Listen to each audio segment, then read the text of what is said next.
If you enjoy farm podcasts, then tune into Carrot Cash Flow for all things farm business.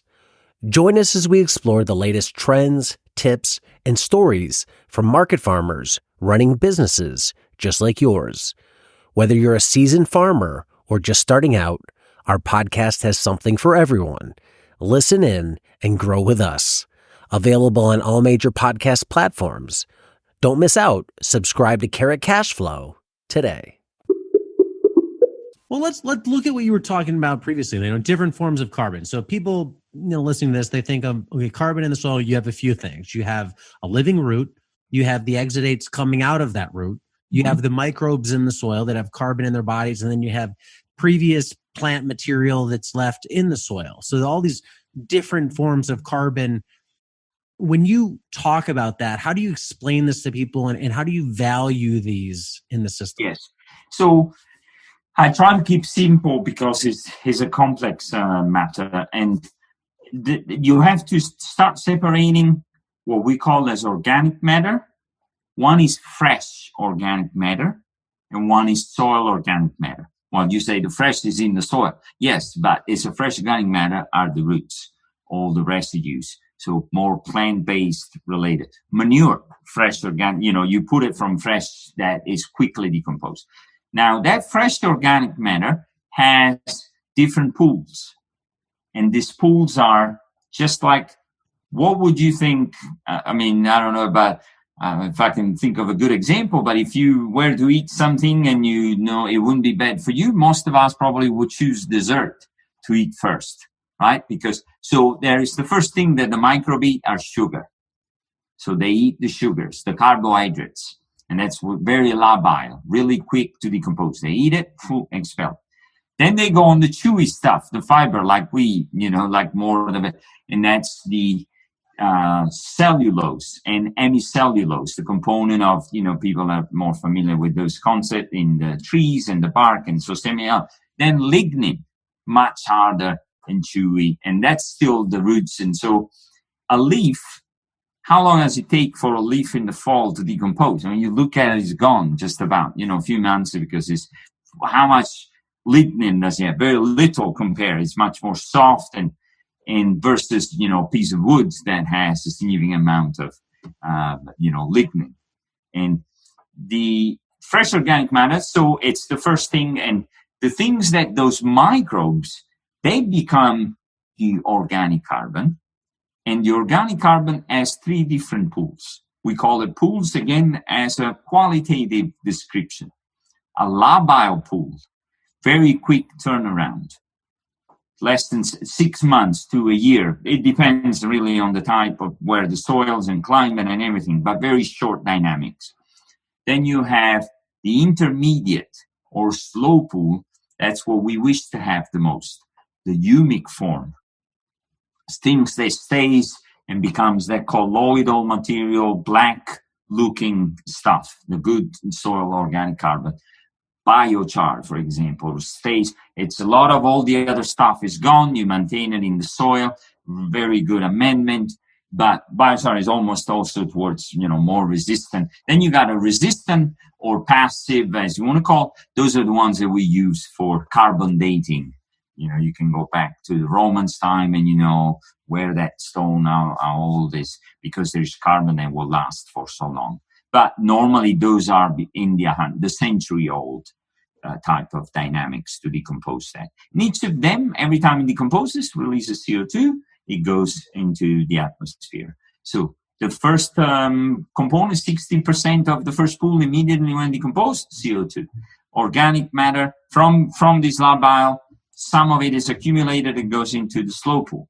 That one gets decomposed much slower over a longer period of time, goes to CO2, and each of them. So it's basically this, if you imagine almost this 6 kind of circle, 3 above fresh organic matter, labile, the carbohydrates, hemicellulose, cellulose, lignin, labile pool, intermediate pool, humus, slow, and resistant. Yeah, for somebody, if we want that intermediate pool, how do you get that into the soil? How do you build that up? If you wanted to turn that number up in your soil, what are ways somebody would do that? you add carbon, you add residues, you add roots. It cannot be produced by itself. It has to come from outside. It has to come from living organisms. It comes from fresh. Oh, those three pools above are connected to the one below. Those are the ones that funnel into that. So how do you accumulate that? By putting mulch, by putting manure, so organic matter per se, like I said, is 60% carbon. But that gets burned quickly because it's the fresh organic matter. So a big chunk of that is lost. But one thing is, when you do a soil sampling and you get a large number in a mineral soils, you have got a piece of fresh organic matter somehow. Or something is not, it cannot be a 12, 13% organic matter converted into 6 or 7% organic carbon in a very short time, knowing what your equilibrium is and where you are in the rotation, if you are in a grazing system or so there is that it doesn't mean that, I didn't see anything or there was a business step. It's very, fine decomposition, but that will eventually be lost. That's what I'm saying. It looks there, but it's going to be lost. The one that stays is the organic carbon. And if you look at the literature and the sampling over time for all this, when you analyze for organic carbon, it changes very little.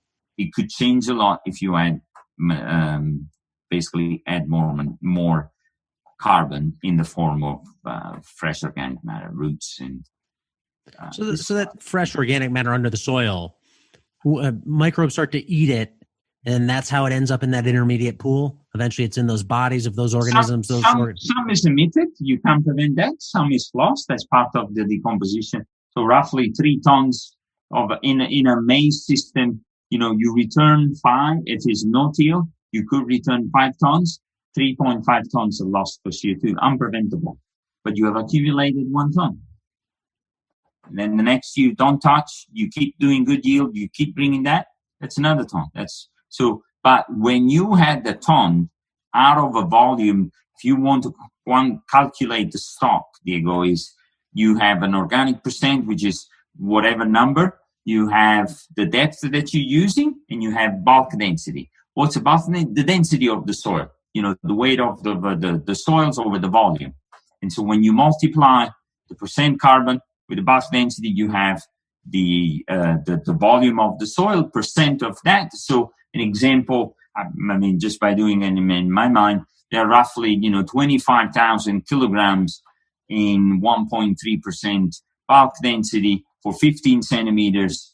And that's basically the stock. So you added 1 ton, it's 24, is 0.1%. There's very little increase, but it's going up, right? But as soon as you open that jar, it's no longer 3 of the decomposition, it becomes 4 or 5 because you're adding these layers that you slowly open by mixing that soil, with the tillage. Hello, growers. Protect your crops from harmful insects with Modern Growers Insectanet. This top-tier insect netting made by Modern Grower shields your plants from pests and harsh weather, boosting your yields without harmful sprays. Insectanet's unique design allows 90% of the light to pass through and is easy to use with low tunnel systems like our Quick Hoops. It's soft, elastic, and durable, perfect for field use to help ensure that your crops thrive. Say goodbye to pest damage and hello to healthier, market-ready produce. Invest in Insectanet and see the difference it makes. Get Insectanet at shop.moderngrower.co or using the link below.